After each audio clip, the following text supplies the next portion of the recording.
What is up everyone, and welcome back to another guide on Phantasy Star Online 2. Now my first video showed you how to get one ray weapon per day, and that's outdated.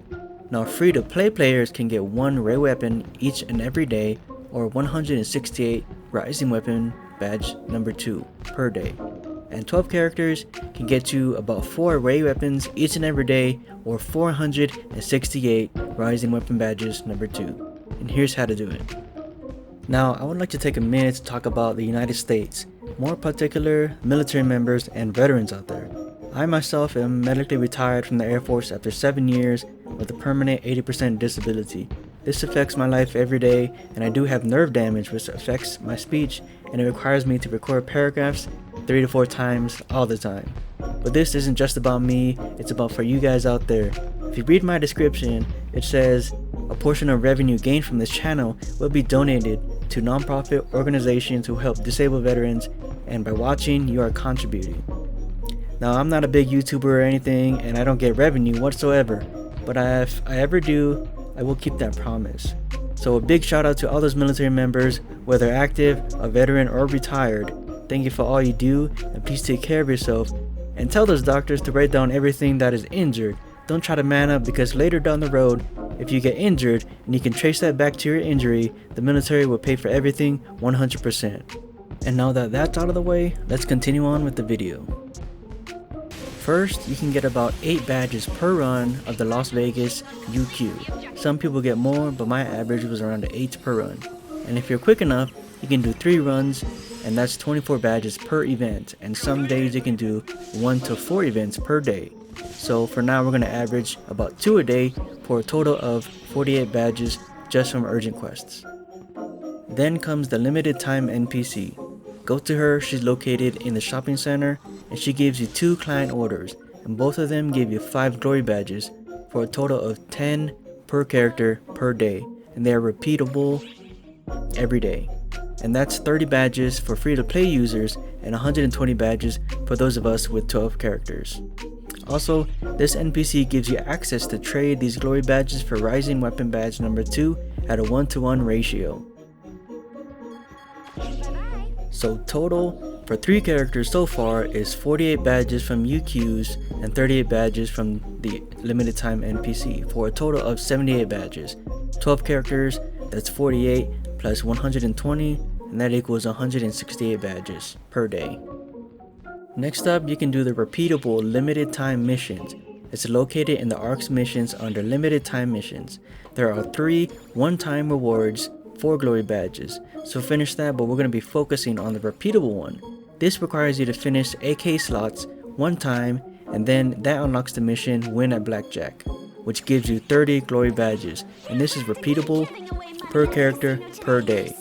So for 3 characters, that's 90 badges, and 120 characters, that's 300 badges. Since you can only do AK slots 10 times a day, this would be capped at 300 badges. So for total, that is 3 characters, 48 for the event, 30 for daily limited quests, and 90 for limited time missions, for a total of 168 badges.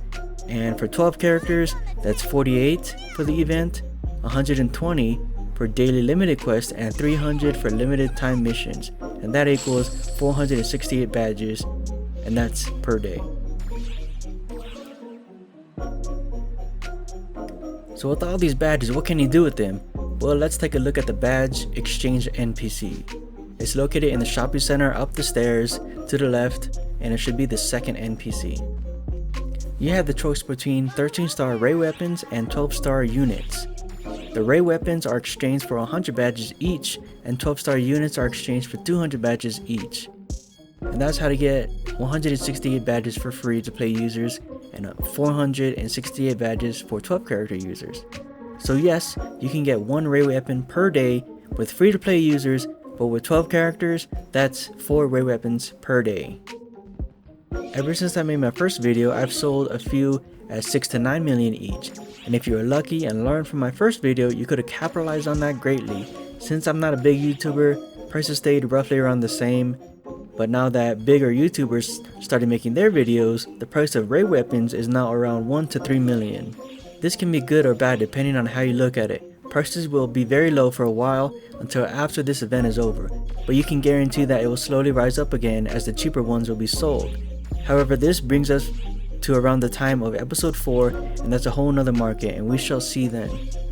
In my opinion, for now, you should make your ray weapons plus 35 to unlock their special augment factor, which is 100% transfer rate of Astral Soul, a 35 attack, 35 def, 35 dex, and 35 HP, as well as 5 PP augment.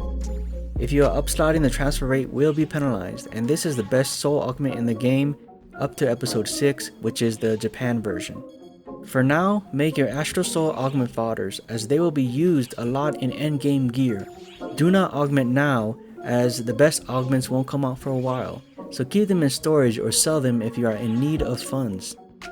Speaking of funds, if you want to learn how to make 40 million Meseta per week, that is listed down in the description below. And that's it, how to make 168 Rising Weapon Badges number 2 per day for free-to-play users, or 468 Rising Weapon Badge number 2 per day for 12 character users. Now if you like this video, please hit that like button and subscribe for more videos. If you are an elitist who hates money guys like this, then feel free to hit that dislike button. Likes, dislikes, comments, and views, they all help get traction on my videos, and any interaction is greatly appreciated. And for that, thank you all and take care.